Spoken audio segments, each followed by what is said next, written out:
하나님 아버지, 우리 주 예수 그리스도로부터는 은혜와 평강이 이 자리에 계신 여러분과 함께 하시길 주님의 이름으로 축원합니다.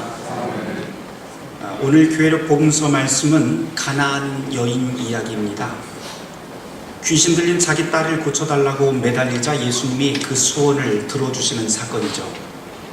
그래서 보통 이 본문은 주님께 끝까지 매달리면 우리의 소원을 들어주신다, 그러니 그런 끈질긴 신앙을 가져라 라고 하는 설교의 단골 메뉴로 등장하는 본문입니다. 맞습니다. 그렇지만 사실은 이 본문을 꼼꼼히 읽어보면 굉장히 당혹스럽습니다. 그 중에서도 당혹스러운 것은 예수님의 태도입니다. 마태복음 15장 23절을 한번 보시기 바랍니다. 그러면은 그렇게 애타게 도와달라며 소리치는 여인의 간절함을 예수님은 들은 채 만 채 해버립니다. 이러시던 분이 옆에서 제자들의 이야기는 또 곧장 또 응답을 하시죠. 이것만 보면 야, 예수님이 이렇게 사람을 차별하나 라고 하는 의구심까지 듭니다. 그런데 이 기분 나쁜 차별은 여기서 끝나지 않습니다. 한술 더 떠서 24절 26절에 보면 예수님께서는 가나안 여인의 요청을 아주 단호히 거절하고 있습니다.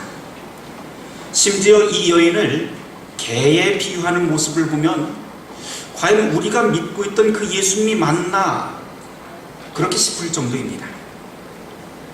물론 오늘의 복음서 기사에는 이 모든 것을 역전시키는 반전의 이야기가 숨겨져 있기는 합니다. 28절 말씀을 보면 단호히 거절하는데도 불구하고 끝까지 간청하는 이 여인의 소원을 들어주는 장면이 나오죠. 그러면 도대체 이 마태복음서 기자는 우리에게 무엇을 알리고 싶어서 이렇게 낯선 예수님의 모습을 들려주고 있는 것일까요? 그저 이렇게 끝까지 매달리면 우리 소원을 다 들어주신다 라고 하는 것만 가르쳐 주려고 하는 것일까요? 자, 이제 이 본문을 좀 더 깊게 들여다보려고 합니다. 우리가 성경을 읽을 때 반드시 주의해야 될 것은 성경 한 구절만 가지고 볼 것이 아니고 사실은 전후 맥락이 무엇인지 반드시 고려해야 됩니다. 특별히 마태복음서를 읽을 적에 우선적으로 고려해야 될 것은 특별한 메시지를 또는 특별한 사건을 이야기할 때마다 항상 그 앞에 그때에 라고 하는 단어가 나오고 그 다음부터 이야기가 시작된다고 하는 점입니다. 이것은 마치 연극에서 막을 내렸다가 올렸다가 하면서 새로운 이야기로 전환하는 것과 같은 똑같은 장치라고 할 수가 있습니다. 그렇게 본다면 오늘 이 가나안 여인의 이야기는 마태복음 15장 1절에서부터 시작하는 것을 우리는 보게 됩니다. 15장 1절부터 한번 보면 거기에 오늘 본문의 가나안 여인 이야기 직전에 등장하는 사람들이 있죠. 그 사람들이 누군가 하니 예루살렘에서 내려온 서기관과 바리새인이라고 되어 있습니다. 20절까지 나오는 등장인물을 이 서기관과 바리새인이라고 하는 이 인물을 오늘 우리가 함께 읽은 복음서 본문의 이 가나안 여인과 함께 비교를 해보면 이 본문의 메시지가 무엇인지 좀 분명하게 우리가 볼 수 있을 것 같습니다. 오늘 말로 하자면 서기관이라고 하는 사람은 신학자입니다. 바리새인은 율법을 목숨처럼 여기고 사는 아주 신실한 종교인이라고 할 만합니다. 이 서기관과 바리새인이 예루살렘에서 내려오죠. 예루살렘이라고 하는 것은 성전이 있는 곳이고 거룩한 하나님의 땅이라고 유대인들은 머릿속에 항상 그렇게 생각했습니다. 이것에 비해서 지금 우리가 오늘 본문을 읽은 이 가나안 여인이 어떤지 한번 비교를 해볼까요? 가나안 여인은 우선 여자입니다. 당시 오병이어 사건에서 우리가 볼 수 있듯이 여자와 아이들은 숫자로 넣지 않을 정도로 굉장히 차별을 받아왔던 것이 사실입니다. 이는 여자로 태어난다고 하는 것은 당시에는 인간의 권리를 주장할 수 없는 사회 구조 속에 던져졌다라고 하는 말과 같습니다. 쉽게 말해서 당시에는 여자가 정당한 사람 대접을 받지 못했습니다. 게다가 이 여자로 끝나는 것이 아니고 이 여자의 출신 성분은 가나안이라고 하는 땅입니다. 여기에 가나안 여인이라고 되어 있는데 마가복음 7장 26절과 함께 평행 구절을 함께 참조해 보면 이 여인의 정확한 출신은 수로보니게 출신, 즉 유대 땅이 아닌 페니키아 항구 도시 사람인 것을 확인할 수 있습니다. 여자인데다가 이방인입니다. 그것도 이방인 중에서도 항구 도시 출신입니다. 그러니 이 여인의 출신 성분과 앞에 나와 있는 바리새인 서기관과는 전혀 상대가 되지 않습니다.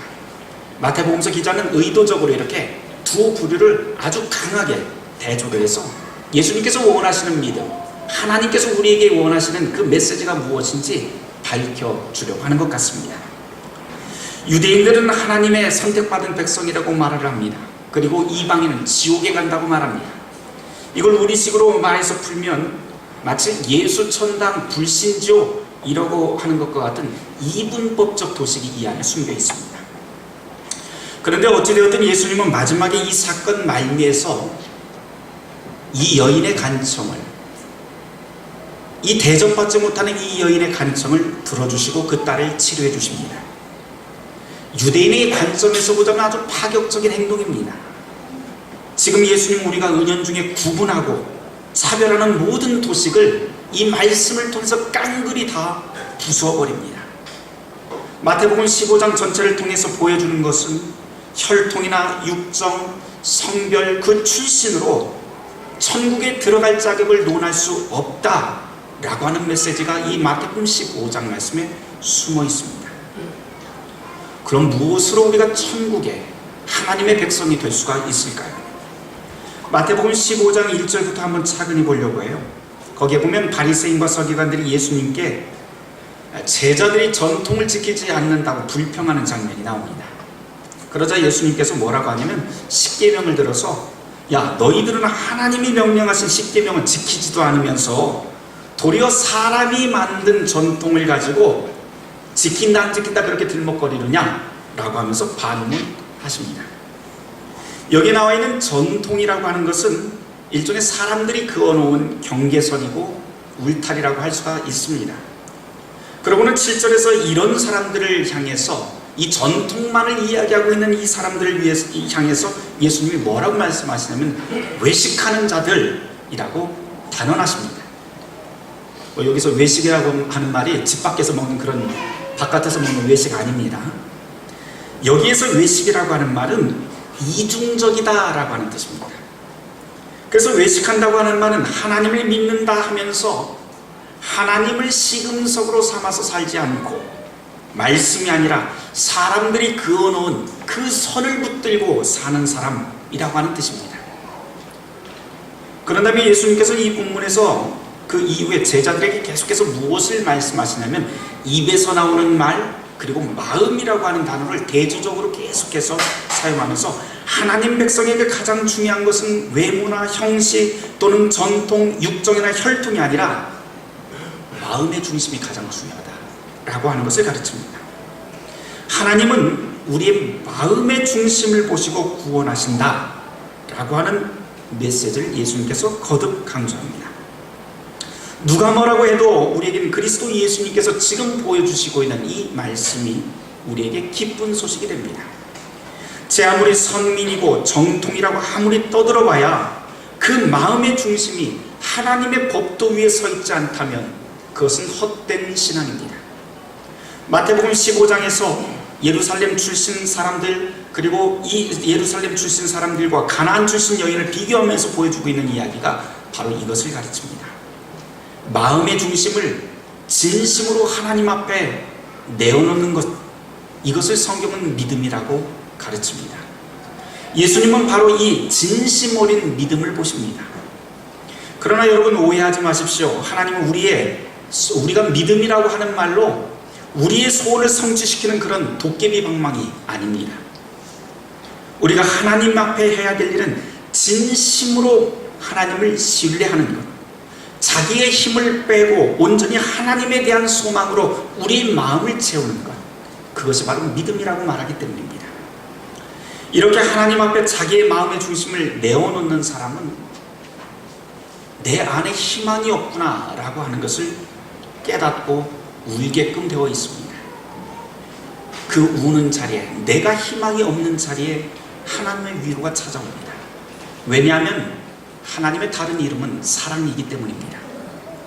예수님은 산상설교에서 팔복을 가르치며 이런 말씀을 하셨죠. 애통하는 자는 복이 있나니 천국이 저희 것이다. 하나님 앞에서 자기 모습의 비참함을 깨닫고 오직 하나님만이 나의 이 아픔을 만져줄 수 있다라고 하는 믿음이 있기 때문에 애통하게끔 되어 있습니다. 아이들과 함께 있다 보면 참 재미있는 그 현상들을 문득문득 만나게 됩니다. 미끄럼틀에서 연락에 놀다가 넘어졌는데 엄마가 있으면 울고 엄마가 없으면 툴툴 털고 일어나서 또 움직입니다. 왜 이런 일이 일어날까요? 아이에게 엄마를 믿는 믿음이 있기 때문입니다. 저는 애통하는 자에게는 복이 있다라고 하는 이 말씀도 똑같은 원리가 아닐까 그런 생각을 해봅니다. 그냥 우리가 무조건 가슴 치며 눈물을 흘리면 복이 있다 그런 뜻 아닙니다. 내가 제 아무리 눈물을 흘리면서 가슴을 친다 해도 그런 사람에게 복이 임하는 것 아닙니다. 엄마가 내 바로 옆에서 나를 보고 지켜준다라고 하는 믿음이 있을 때 아이가 우는 것처럼 어떤 상황에서라도 내가 하나님을 신뢰하는 그 믿음이 있다면 그것이 바로 복이 있다라고 하는 것이 팔복의 말씀입니다. 오늘 본문에 나와 있는 이 가나안 여인의 애통함도 바로 이것입니다. 예수님이 바로 나의 아픔을 만져줄 수 있다라고 하는 진심 어린 신뢰와 믿음, 이것이 바로 이 여인을 울게 만들었고 소리치게 만들었고 또한 그 자리에 주님이 찾아오셔서 위로와 치유를 주시는 통로가 되었습니다. 바라기는 주님을 진심으로 신뢰하며 애통해하는 복된 하나님의 백성들 되시길 주님의 이름으로 축원합니다. 그런데 오늘 이 본문에서 아직 해결되지 않은 문제가 몇 가지 또 남아 있습니다. 왜 예수님은 그렇게 냉랭하게 이 여인을 대하셨을까요? 하는 문제입니다. 여러 가지 대답이 가능하겠죠. 그러나 저에겐 그런 냉랭한 예수님의 반응은 어쩌면 우리에게 좀 더 고차원적인 한 단계 올라선 신앙을 예수님이 우리에게 요구하고 가르치기 위한 것이 아닐까라고 생각을 해봅니다. 우선 예수님이 보여주신 그 냉랭한 태도는 이방인에게 등을 돌리고 있는 유대인의 모습을 그대로 재현하고 있습니다. 그러면서 예수님은 그 모습 그대로 유대인의 모습을 보여주면서 유대인의 현재의 모습을 폭로하고 있는 것으로 보입니다. 사람들이 그어놓은 경계선, 출신, 성분, 남자, 여자, 유대인과 비유대인, 거룩과 세속의 선을 그어놓은 유대인들, 아니 유대인이 아니라 사실은 지금 우리의 모습이죠. 너는 구원받을 수 있는 사람, 너는 착한 사람, 나는 교회에 다니니 나는 구원받을 사람, 너는 교회 바깥에 있으니 용서받지 못할 사람, 그런 식으로 우리는 매일 금을 그으면서 살아갑니다. 예수님이 지금 하고 있는 모습이 바로 그것입니다. 거룩과 세속의 선을 그어놓는 우리의 모습을 지금 예수님이 그대로 재현하고 계시는 것이죠. 그런데 이 가나안 여인은 그럼에도 불구하고 이런 차별과 구분의 선이 있음에도 불구하고 그 경계선을 뛰어넘어 예수님을 신뢰합니다. 여기서 주목할 구절이 있습니다. 제가 오늘 이 본문 설교 준비하면서 예전에 보지 못했던 눈에 확 들어오던 구절이 있었는데요. 27절부터 나오는 여인과의 예수님과의 그 대화입니다. 한번 여러분들 찾아보세요. 거기 보면 이런 말씀이 나와요. 예수님이 자녀의 떡을 취해서 개에게 던지는 것이 마땅하지 않다 라고 하는 아주 냉혹한 말씀을 합니다. 그러다 27절 말씀 다음에 여인의 답이 이렇습니다. 주여 옳습니다. 옳습니다. 그러나 개도 역시 자기 주인의 상에서 떨어지는 부스러기 먹지 않습니까? 라고 반문을 합니다. 이 대화를 이 두 구절을 딱 놓고 보면은요, 언제나 우리의 귀와 마음을 사로잡는 단어는 어디에 집중이 돼요? 여지껏 우리는 개라고 하는 단어에만 마음속에 있었습니다. 그래서 이 예수님의 이 대화를 보면서 예수님의 말씀을 보면서 항상 아우 기분 나빠 라고 하는 생각만 합니다. 좋아할 사람 없습니다. 누구도 이 이야기를 듣고 내가 만일 그 자리에 있었다면 기분 좋아할 사람 아무도 없습니다. 그런데 특이한 것은 이 여인이 주목한 단어는 개가 아니라고 하는 사실입니다. 어디에 주목해요? 잘 보시면 자녀에게 주는 떡이라고 하는 것에 이 여인은 온 마음을 다 거기에 집중하고 있습니다. 이 부분은 굉장히 깜짝 놀랄 만한 사건입니다. 우리는 여지껏 나를 무시하고 심판하고 있다라고 하는 그 개라고 하는 단어에만 마음이 쏠려 있는데 이 여인은 자녀에게 주는 떡, 여기에 모든 것을 거짓으로 걸어놓습니다.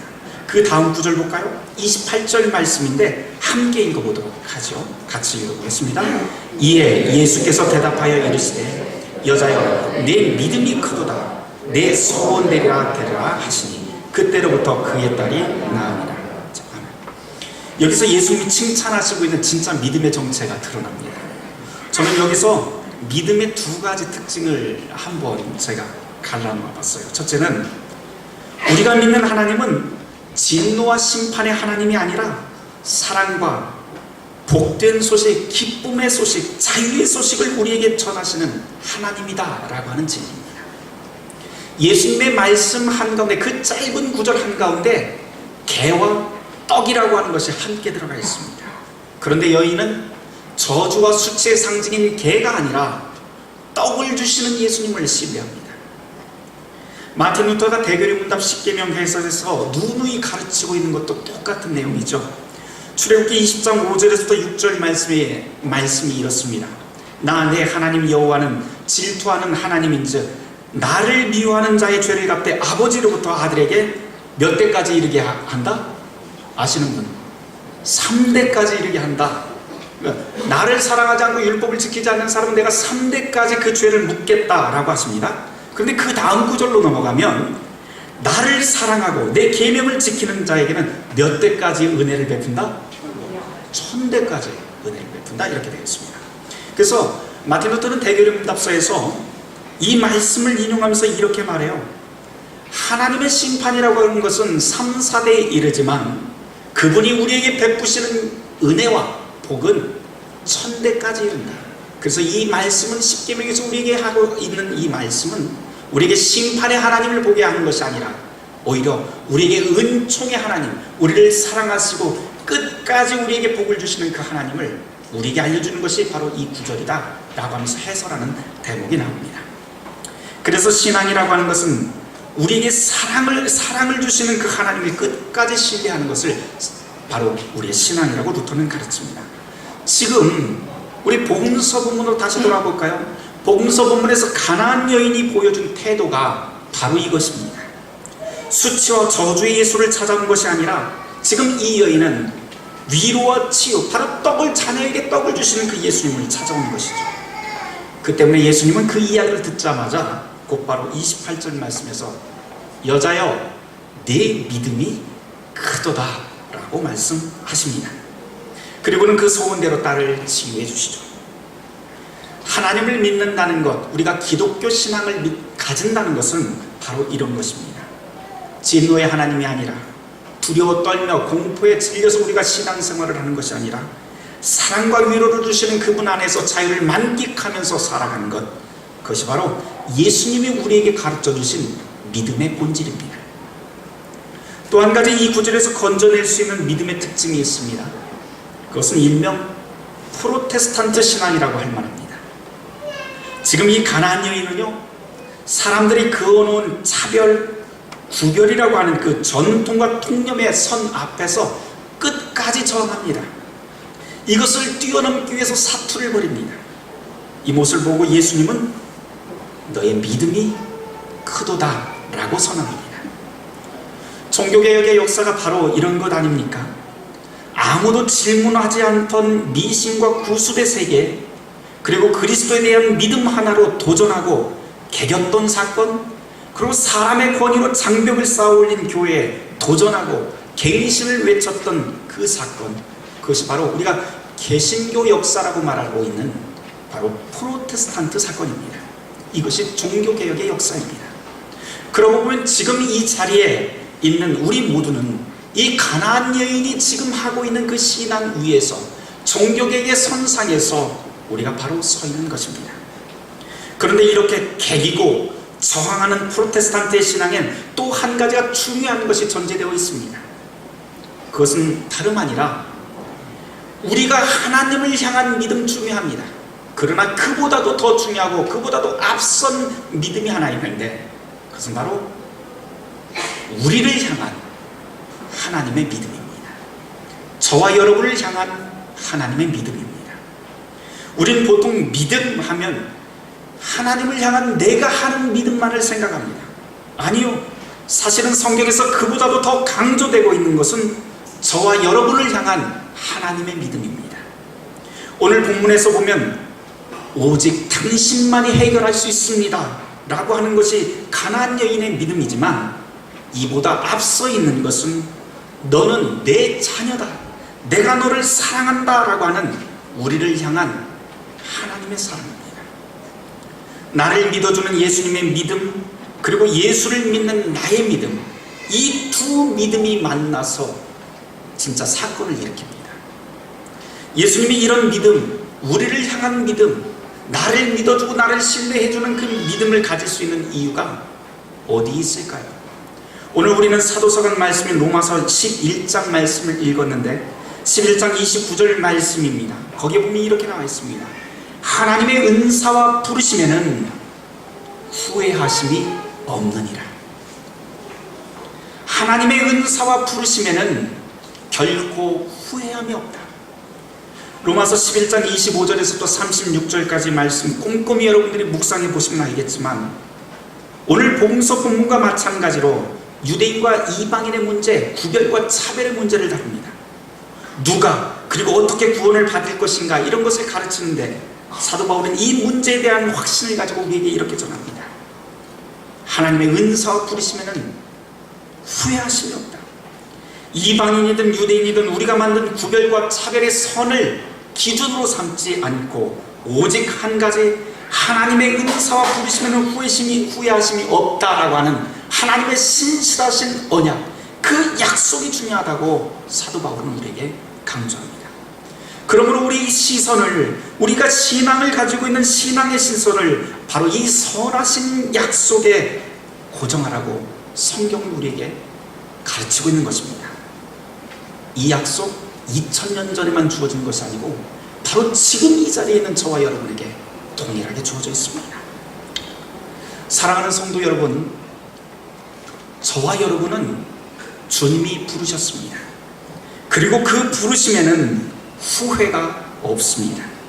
그분은 우리를 심판하시려고 우리를 부르신 것이 아니라 사랑하고 위로하고 치유하여 주님과 함께 영원히 그의 손을 붙잡고 하나님 나라를 살도록 그 목적으로 저와 여러분을 부르셨습니다.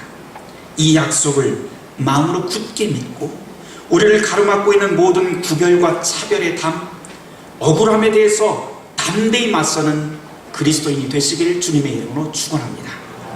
모든 지각에 뛰어난 하나님의 평강이 그리스도 예수 안에서 너의 마음과 생각을 지키시리라. 아멘.